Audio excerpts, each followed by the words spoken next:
ஆக்சிடெண்ட்டில் இறந்து போன லாரனை தூக்கிக்கிட்டு எய்டன் அந்த மர்மமான ஹோலுக்குள்ளே போகிறான். லாரனை காப்பாற்றணுங்கிற பதற்றத்தோட உள்ளே போனவன் கொஞ்ச நேரம் கழித்து ஹோலில் இருந்து வெளில வரான். ஆனால் வெளியே வந்துட்டு உள்ளே பார்த்தா லாரனை காணோம். என்ன பண்ணுறதுன்னு தெரியாமல் தவிக்கிற ஹேடனுக்கு தான் ஃபிலாசபி ப்ரொஃபஸர் ஞாபகம் வருது. உடனே அவர் வீட்டுக்கு போகிறான்.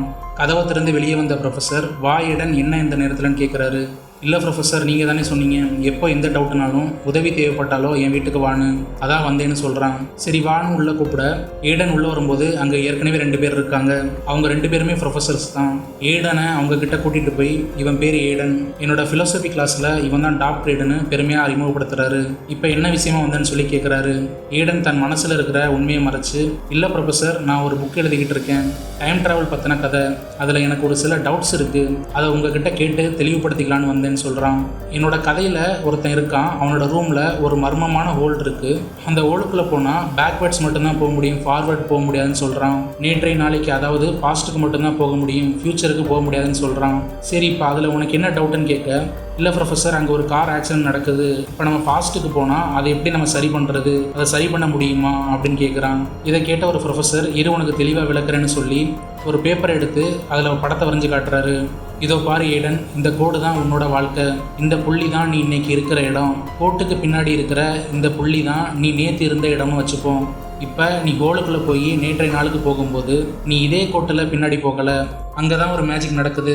நீ பின்னாடி போகும்போது அங்கேருந்து ஒரு புதிய டைம்லைன், அதாவது பேரல் யூனிவர்ஸ் உருவாகுதுன்னு சொல்கிறாரு. அப்போ ஒரு ப்ரொஃபஸர் கேட்குறாரு, நீ சொல்கிற அந்த பையன் ஹோலுக்குள்ளே போய் என்ன தான் பண்ணுறான், அவனுக்கு என்ன தான் அங்கே பண்ணணும்னு சொல்லி கேட்குறாரு. ஹேடன், அவன் ஒரு பொண்ணை காப்பாற்ற முயற்சி பண்ணுறான்னு சொல்கிறான்.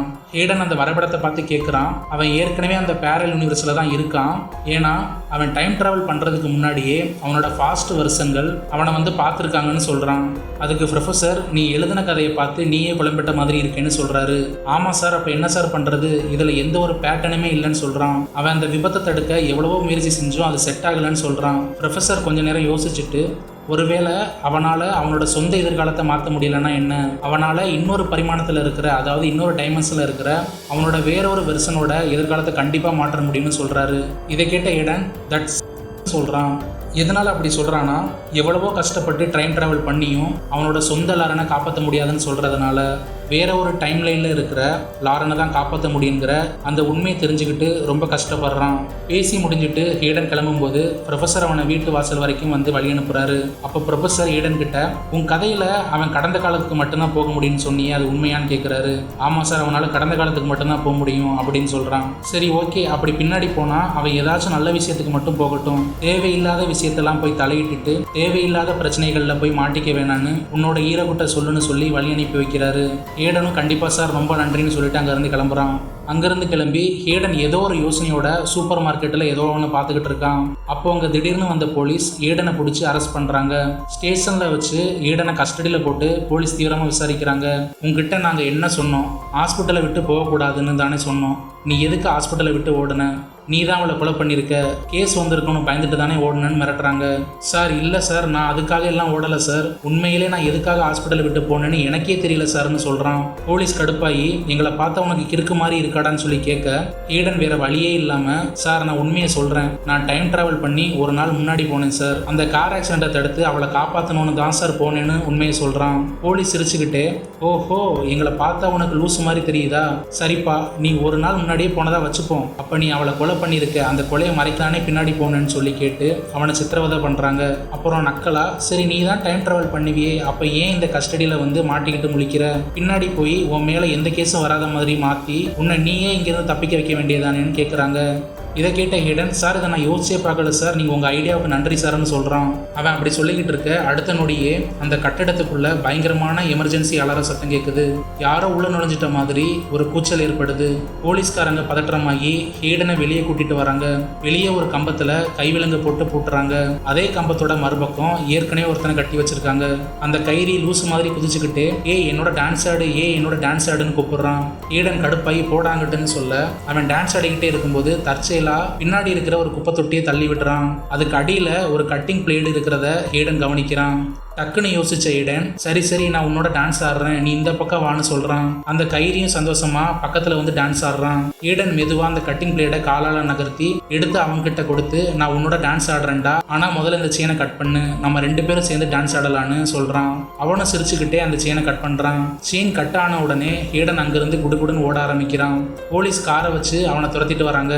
ஈடன் ஒவ்வொரு வீட்டு செவுத்து மேலேயும் ஏறி குதிச்சு தப்பிக்கிறான். கார் வர முடியாத அளவுக்கு சந்துக்குள்ளெல்லாம் பூந்து ஓடும்போது போலீஸ் காரை அங்கேயே நிப்பாட்டிட்டு ஹேடனை வந்து தேடுறாங்க. ஹேடன் அங்கே இல்லாமல் போக போலீஸ் ஏமாந்து வேற ஒரு பக்கம் தேட போகிறாங்க. ஹேடன் பக்கத்தில் இருக்கிற ஒரு வீட்டோட கேரேஜுக்குள்ளே போய் ஒளிகிறான். அங்கே இருக்கிற ஒரு பழைய கட்டிங் பிளேடை எடுத்து கையில் மீதி இருக்கிற விலங்கையும் கட் பண்ணி எறிகிறான். கையில் இருக்கிற விலங்கை கட் பண்ணிவிட்டு ஹேடன் கொஞ்ச நேரம் யோசிச்சு பார்க்குறான். எனக்கு யாரோ பிளான் பண்ணி தான் உதவி பண்ணியிருக்காங்க. அந்த குப்பை தொட்டிக்கு அடியில் எப்படி அந்த கட்டிங் பிளேடு வந்துச்சு? கண்டிப்பாக இது எனக்கு ஹெல்ப் பண்ணுறதுக்காக டைம் ட்ராவல் பண்ணி வந்த என்னோட இன்னொரு வருஷனோட வேலையாக தான் இருக்கும்னு யோசிச்சு பார்க்குறான். அப்போது எனக்கு அடுத்து வரப்போகிற என்னோட வருஷனான எனக்கும் இந்த உதவி தேவைப்படும்னு யோசிச்சு பார்க்குறான். உடனே ஹேடன் திருப்பி அந்த 41வது ரூமுக்கு ஓடி போய் அந்த ஹோலுக்குள்ளே போய் ஒரு நாள் முன்னாடி போகிறான். நேராக போலீஸ் ஸ்டேஷனுக்கு போய் யாருக்கும் தெரியாமல் அந்த குப்பை தொட்டிக்கு அடியில் அந்த கட்டிங் பிளேடை ஒளிச்சு வச்சுட்டு வரான். இந்த வேலையை முடிச்சுட்டு ஒரு காஃபி ஷாப்பில் காஃபி குடிச்சுக்கிட்டு இருக்கான். அப்போ அவனுக்கு பக்கத்தில் கோட் சூட் போட்டுக்கிட்டு ரொம்ப நீட்டாக ஒரு ஆள் உட்காந்துருக்கான். அது யாருன்னு பார்த்தா நம்ம மொட்டத்தில் தாத்தா. அந்த ஹாஸ்பிட்டலில் பார்த்தோம்ல அவர். ஈடன் உடனே நான் தான் என்ன உனக்கு ஞாபகம் இருக்கான்னு சொல்லி கேட்க, எனக்கு உன்னை யாருன்னே தெரியல, நீ யாருன்னு சொல்லி கேட்குறான். சரி நீ என்ன பண்ணுறேன்னு கேட்கும்போது நான் லாயராக இருக்கிறேன்னு சொல்கிறான். உனக்கு ஏதோ ஒரு குழப்பம், என்னடா அது அவன் அந்த கிழவன் லூஸ் மாதிரி இருந்தான், இவன் என்ன வேற மாதிரி பேசுகிறான்னு பார்க்குறான். திருப்பி பேச்சு கொடுக்குறான். ஆனால் எனக்கு உன்னை யாருன்னே தெரியாதுன்னு சொல்லிட்டு அவன் அங்கேருந்து கிளம்பி போயிடுறான். அப்புறம் ஈடனுக்கு ஹாஸ்பிட்டலேருந்து ஒரு கால் வருது. அந்த கால் அட்டன் பண்ணிவிட்டு பதறி போய் ஹாஸ்பிட்டலுக்கு வர்றான். அங்கே அவனோட பாட்டி ரொம்ப சீரியஸான நிலைமையில் படுத்திருக்காங்க. பாட்டி ரொம்ப பலவீனமான குரலில், நான் உங்கள் தாத்தாவை பார்க்க போகிறேன், மறுபடியும் அவங்கள சந்திக்க போகிறேன்னு சொல்கிறாங்க. எனக்காக கடைசியாக அந்த புத்தகத்தை வாசி காட்டுன்னு கேட்குறாங்க. ஈடன் எங்கேருந்து ஸ்டார்ட் பண்ண பாட்டின்னு சொல்லி கேட்க, அதில் என்ட்ரன் இருக்கும் பாரு, அதில் படிச்சு காட்டுன்னு சொல்கிறாங்க. அந்த புக்கு படிச்சுக்கிட்டு இருக்கும் போதே அவங்க பாட்டி இறந்துடுறாங்க. அவங்க பாட்டியோட மரணத்துக்கு பிறகு அவங்க பாட்டி வாழ்ந்த அந்த வீட்டை பார்த்துக்கிட்டே இருக்கான். அதுக்கப்புறம் அந்த மோட்டல் முன்னாடி கீழே தரையில் உட்காந்துக்கிட்டு ஒரு பேப்பரில் கோடு போட்டு அவனோட அடுத்த டைம் ட்ராவல் லூப்பை பிளான் பண்ண ஆரம்பிக்கிறான். அதில் ஒரு புள்ளியில் காண்டாக்ட்னு எழுதுறான், ஒரு புள்ளியில் ஆக்சிடென்ட்டு, ஒரு புள்ளியில் ஃபஸ்ட்டு ட்ராவல், ஒரு புள்ளியில் கிராண்ட்மான்னு போட்டு அந்த கோடை வளைஞ்சு பார்க்குறான். இங்கேருந்து நம்ம அடுத்து எங்கே போகணும்னு சொல்லிட்டு அவனுக்குள்ளே அவன் யோசிச்சுட்டு மீண்டும் அந்த 41வது அறைக்கு போய் அந்த ஹோல் வழியாக உள்ளே போயிட்டு வெளில வரான். அங்கே வந்து பார்த்தா அன்னைக்கு பார்த்த மாதிரியே அந்த கிழவன் பெட்டில் ஏறி குதிச்சுக்கிட்டு ஒரு கையில் கத்தியும் ஒரு கையில் சரக்கும் வச்சுக்கிட்டு அன்னைக்கு மாதிரி ஆடிக்கிட்டு இருக்கான். அவனை பார்த்துட்டு இந்த தடவை அவனை விரட்டி விடாமல் அந்த கிழவன் ஹேடனை பார்த்து, ஹேய் மறுபடியும் நீ தானா, இது நேத்தா இல்லை நாளைக்கா அப்படின்ட்டு லூசு மாதிரி அவனுக்குள்ளே பேசிக்கிறான். ஹேடன் தயவு செஞ்சு அந்த கத்தி கீழே கூட உன் கையை அறுத்துக்காதன்னு சொல்ல, நீ என்னை நிறுத்த முடியாது, நான் அந்த கையை கட் பண்ணி தான் ஆவேன், நான் கட் பண்ணாதான் என்னை ஹாஸ்பிட்டலுக்கு கொண்டு போவாங்க, ஹாஸ்பிட்டலுக்கு போனாதான் அங்கே வச்சு நான் உன்னை இந்த இடத்துக்கு வர சொல்ல முடியும், அப்போ தான் இந்த லூப் தொடர்ந்து நடந்துக்கிட்டே இருக்கும்னு சொல்கிறான். ஹேடன் அவன் சொல்கிறத கேட்டுட்டு கொஞ்சம் அமைதியாக இருந்துட்டு, நீ இன்னும் ஹாஸ்பிட்டலுக்கே போகலையே, ஹாஸ்பிட்டலுக்கு போனாதானே இது எல்லாம் நடக்கும்னு உனக்கு தெரியும், உனக்கு எப்படி முன்னாடியே தெரியும்னு சொல்லி கேட்குறான். அந்த கிழவன், இதுக்கெல்லாம் காரணம் நீ தான், உன்னோட இன்ஃப்ளூயன்ஸ் தான் இதற்கெல்லாம் காரணம், நீ தான் எனக்கு இதையெல்லாம் புரிய வச்சேன்னு சொல்கிறான். இவன் ஏன் அப்படி சொல்கிறான்னா, ஹேடன் வந்து ஃபஸ்ட்டு தடவை இந்த ஹோலுக்குள்ளேருந்து வெளில வரும்போது இவன் டான்ஸ் ஆடிக்கிட்டு இருப்பான். நீ யாரா நீ இங்கேருந்து போகலன்னா உன்னை கத்தி வச்சு குத்திடுவேன்னு சொல்லுவாள். இவன் எதுலேருந்து வந்தான்னு பார்க்குறதுக்காக இவனும் போய் அந்த குழியை பார்ப்பான். இவனுக்கும் அந்த குழிக்குள்ளே போயிட்டு வெளில வந்தால் ஒரு நாள் முன்னாடி வந்துடலான்னு தெரியும். அதை வச்சு தான் அவன் சொல்கிறான். இப்படி ஹேடன் அவன்கிட்ட கேள்வி கேட்டுக்கிட்டு இருக்கும் போதே ஹோட்டலோட மேனேஜர் அங்கே வராரு. இவங்க உடனே அந்த பாத்ரூம்குள்ளே போய் ஒளிஞ்சிக்கிட்டு கதவை முட்டு கொடுக்குறாங்க. மேனேஜர் அந்த பக்கம் இருந்துக்கிட்டு கதவை தட்டிக்கிட்டே இருக்காரு. கதவை திறங்க, நான் வந்து மேனேஜ்மெண்ட்ல இருந்து வந்திருக்கேன்னு சொல்லி கதவை தட்டிக்கிட்டே இருக்க அந்த கதவு மேலே முட்டு கொடுத்துட்டு நிற்கிறாங்க. அப்போ ஹேடன் கேட்குறான் அவன்கிட்ட, எனக்கு இன்னமும் புரியலை, நீ கையை அறுத்துக்காம ஹாஸ்பிட்டலுக்கு போக முடியாது, அப்படி போகாமல் என்னை இங்கே வர சொல்ல முடியாது, ஆனால் அதுக்கு முன்னாடியே உனக்கு எப்படி இதெல்லாம் தெரியும்னு சொல்லி கேட்குறான். அது மட்டும் இல்லை, நான் உன்னோட இன்னொரு வருஷனை பார்த்தேன், அவர் நல்லா கோட் சூட் போட்டு கெத்தா ஒரு லாயராக இருக்காரு, அவரை நீ எப்படி இன்ஃப்ளூயன்ஸ் பண்ணன்னு சொல்லி கேட்குறான். அதாவது இவன் என்ன கேட்குறான்னா, இப்போ ஹேடன் மாதிரியே இன்னும் நிறைய வருஷங்கள் சுற்றிக்கிட்டு இருக்காங்கன்னு இவன் சொல்கிறாள். ஹேடன் சொன்னால, இப்போ நேற்று இருக்கும்போது நேற்று வேற ஹேடன் இருப்பான், அதுக்கு முந்தின நாள் நேற்று போனால் இன்னொரு ஹேடன் இருப்பான், அவனோட வருஷனில் நிறைய பேர் இருப்பாங்க. அதே மாதிரி இப்போ இந்த கிழவனும் இந்த குழிக்குள்ளே போயிட்டு முன்னாடி வந்ததுனால இவனை மாதிரி நிறைய வருஷம் இருப்பாங்க. அவனை எப்படி நீ நல்லபடியாக ஆக்கணும், இப்போ நீ குடிச்சுக்கிட்டு சாகர நிலைமையில் கிடக்கிறிய ஹாஸ்பிட்டலில், அவன் எப்படி நல்ல லாயராக இருக்கிறான்னு சொல்லி கேட்குறான். அதுக்கு அந்த கிழவன், அதுக்கு ஒரே ஒரு வழி தான் இருக்குது, ஒருத்தன் அந்த சூழ்நிலை போய் மாட்டிக்கிறதுக்கு முன்னாடியே அவனை அதை செய்ய விடாமல் தடுக்கிறது தான் அந்த ஒரு மேஜிக் தந்துரும்னு சொல்கிறான். உன்னால் அதை கண்டுபிடிக்க முடிஞ்சா பாரு, ஒன்று மட்டும் நல்லா ஞாபகம் வச்சுக்க, உன்னோட டைம் ட்ராவல் பண்ணுறது அந்த நேரம் மட்டும் கிடையாது, நீயும் அந்த டைமோட சேர்ந்து ட்ராவல் பண்ணுறத மறந்துடாத மறந்துடாதன்னு சொல்கிறான். சொல்லிட்டு அந்த கிழவன் டக்குன்னு அந்த பாத்ரூம்குள்ளே இருக்கிற ஹோலுக்குள்ளே குதிச்சு போயிடுறான். ஹேடன் அவனுக்கு பின்னாடியே குதிக்கிறான். மேனேஜர் கதவை உடைச்சு உள்ளே பார்த்தா அங்கே யாருமே இல்லை. திருப்பி ஹோலுக்குள்ளே இருந்து வெளில வந்த ஹேடன் அந்த கிழவன் சொன்ன வார்த்தைகளை யோசிச்சு பார்க்குறான். லாரனை காப்பாற்ற ஒரு வழி கிடைக்காதான்னு சொல்லி ஒவ்வொரு நாளாக பாஸ்ட்டுக்கு போயிட்டு வரான். லாரனோட வீட்டு கபோர்டுக்குள்ளே ஒளிஞ்சிருந்து லாரனுக்கும் அவனுக்கும் சண்டை வந்து பிரேக்கப் ஆன தருணங்களையும் அவங்க காதலிச்ச அழகான நாட்களையும் கண்ணீரோட பார்த்துக்கிட்டு இருக்கான். அப்போதான் அவனுக்கு அந்த கசப்பான உண்மை புரியுது. நான் எந்த காலத்துக்கு போனாலும் அங்கே ஏற்கனவே ஒரு ஏடன் இருப்பான். நான் லாரனோட வாழணும்னா அங்கே இருக்கிற இன்னொரு ஏடனை நான் கொன்னாகணும். ஆனால் அதை என்னால் பண்ண முடியாது.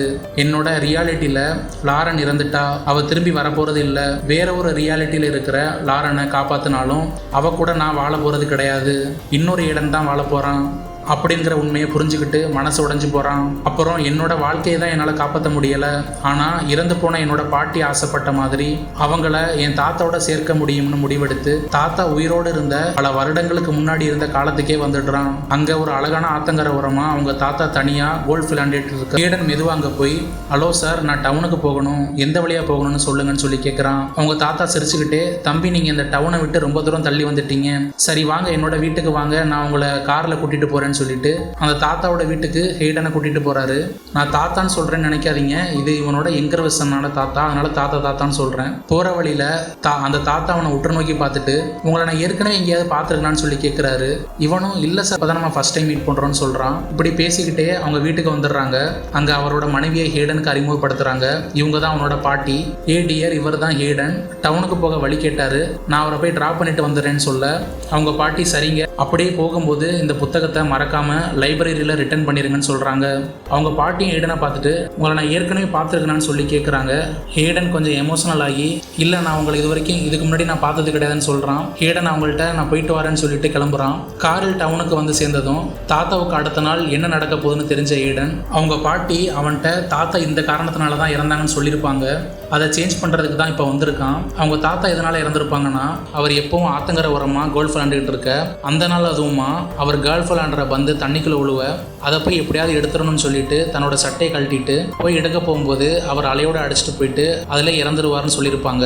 இவன் அதை தான் மாற்ற போகிறான். அவன் என்ன பண்ணுறான்னா, இப்போ காரில் 2 பேரும் டவுனுக்கு வர தன்னோட பாக்கெட்டில் இருந்த ஒரு சிறிய கிஃப்ட் பாக்ஸை எடுத்து தாத்தா கிட்ட கொடுத்து, சார் இதை வச்சுக்கோங்க, ஆனால் ஒரு நிபந்தனை, இதை இப்போ நீங்கள் பிரிக்கக்கூடாது, நாளைக்கு நீங்கள் ஆத்தங்கரையில் தனியாக கோல்ஃப் விளையாடும் போது பிரித்து பார்க்கணும்னு சொல்கிறான். தாத்தாவும் கண்டிப்பாக பிரிக்கிறேன்னு வாங்கி வச்சுக்கிறாரு. அடுத்த நாள் தாத்தா ஆத்தங்கரையில் தனியாக கோல்ஃப் விளையாடும் போது அவர் அடித்த பால் ஆற்றுக்குள்ளே விழுந்துடுது. சட்டையை கழட்டிட்டு தண்ணிக்குள்ளே இறங்க போகும்போது ஹேடன் கொடுத்த கிஃப்ட் ஞாபகம் வந்து பிரித்து பார்க்குறாரு. உள்ள ஒரு புது பால் இருக்கு. தாத்தா சிரிச்சுக்கிட்டே, அடடே கையில் தான் இன்னொரு பால் இருக்கே, அப்புறம் எதுக்கு நம்ம ஆற்றுல இறங்கணும்னு சொல்லிட்டு வீட்டுக்கு நடக்கிறாரு. ஆற்று வெள்ளத்தில் அவர் அடிச்சுட்டு போக வேண்டிய மரணம் அங்கே தடுக்கப்படுது. இதனால் ஃப்யூச்சர் டைம்லைன் அடியோட மாறுது. ஹாஸ்பிட்டலில் பாட்டி உடம்பு முடியாமல் படுத்துட்டு இருக்கும்போது அவங்க தாத்தா இறந்து போகாமல் கடைசி வரைக்கும் பாட்டியோட கையை கெட்டியாக பிடிச்சிக்கிட்டு பக்கத்தில் இருக்கிறாரு. பாட்டி தான் ஆசைப்பட்டபடியே தாத்தாவை பார்த்துக்கிட்டே நிம்மதியாக உயிரை விடுறாங்க. இந்த எல்லா விஷயம் முடிஞ்ச உடனே திரும்பவும் ரூம் 41க்கு வந்து ஹேடன் அந்த கட்டிலில் உட்காடுறான். இப்படியே பல நாட்கள் ஓட இப்போதான் அந்த மெகா ட்விஸ்ட் நடக்குது. அதே ரூம் நம்பர் 41 கட்டில் இப்போ ஸ்லோ மோஷனில் காட்டுறாங்க. ஆனால் இப்போ உட்காந்துருக்க அந்த ஆள் யாருன்னா அந்த வயசான மேனேஜர். இது வரைக்கும் நம்ம பார்த்த ஹோட்டல் மேனேஜர் வேற யாரும் கிடையாது, இந்த வயசான ஏடன் தான். தான் வாழ்நாள் முழுக்க லாரனை பார்த்துக்கிட்டே இருக்கணுங்கிறதுக்காக லாரனை அந்த மோட்டலில் வேலைக்கு சேர்த்துருப்பான். இப்போ வயசாகி மேனேஜராக இருக்கிற இந்த ஹேடனுக்கும் இந்த டைம் லைன் லூப்போட ரகசியமும் தெளிவாக புரியுது. வழக்கமாக எப்போவுமே வேற ஒரு டைமென்ஷனில் இருந்த வர ஹேடன் மூச்சு வாங்கி ஓடி வந்து, டே என்ன நடந்தாலும் அந்த ஈஸ்கேட் மோட்டலுக்கு போகாதன்னு சொல்லிட்டு ஓடுவான். ஆனால் இந்த தடவை அத்தனை டைமண்ட்ஸ் அனுபவத்தையும் கற்றுக்கிட்டு வந்த இந்த வயசான மேனேஜர் ஏடன் ஒரு புத்திசாலித்தனமான வேலையை செய்கிறான். இவன் நேராக எக்ஸாம் முடிஞ்சிட்டு வர அந்த இளம் ஏடன் முன்னாடி போய், நீ உடனே அந்த ஈஸ்கேட் மோட்டலுக்கு போகணும்னு சொல்கிறான். இந்த ஏடனும் சரி அங்கே போய் என்னதான் இருக்குன்னு பார்ப்போமேன்னு சொல்லிட்டு அங்கே கிளம்பி போகிறான். வழக்கம் போல் நம்ம மூவியில் பார்த்த அத்தனை விஷயங்களும் பழையபடி நடக்குது. ஆனால் இந்த தடவை இந்த வயசான மேனேஜர் ஏடன் அமைத்த பிளான் படி இளம் ஏடனுக்கு மனசுக்குள்ள ஒரு சின்ன மாற்றம் ஏற்படுது. டியூட்டி முடிஞ்சதும் வர லாரன் கிட்ட போய் டீ ஷாப்பில் டீ குடிச்சிட்டு கார் பார்க்கிங் வந்து கார் எடுக்க போகும்போது நம்ம ஏன் நடந்து போகக்கூடாதுன்னு சொல்லி இவன் கேட்குறான். லாரனும் அதுக்கு ஓகே சொல்ல 2 பேரும் பேசிக்கிட்டே நடந்து போகிறாங்க. காரில் போகாத ஒரே காரணத்தால் அந்த கொடூரமான கார் விபத்து இப்போ நடக்கவே இல்லை. லாரன் எந்த ஆபத்தும் இல்லாமல் உயிரோட காப்பாற்றப்படுறா. இப்போ மாடிப்படியில் நின்றுக்கிட்டு இந்த வயசான எய்டன் கீழே லாரனும் இந்த எய்டனும் சந்தோஷமா நடந்து போறத பார்க்கறான். தன் காதலியோட சாவை அடியோட தடுத்து இந்த டைம் லூப் சாபத்தை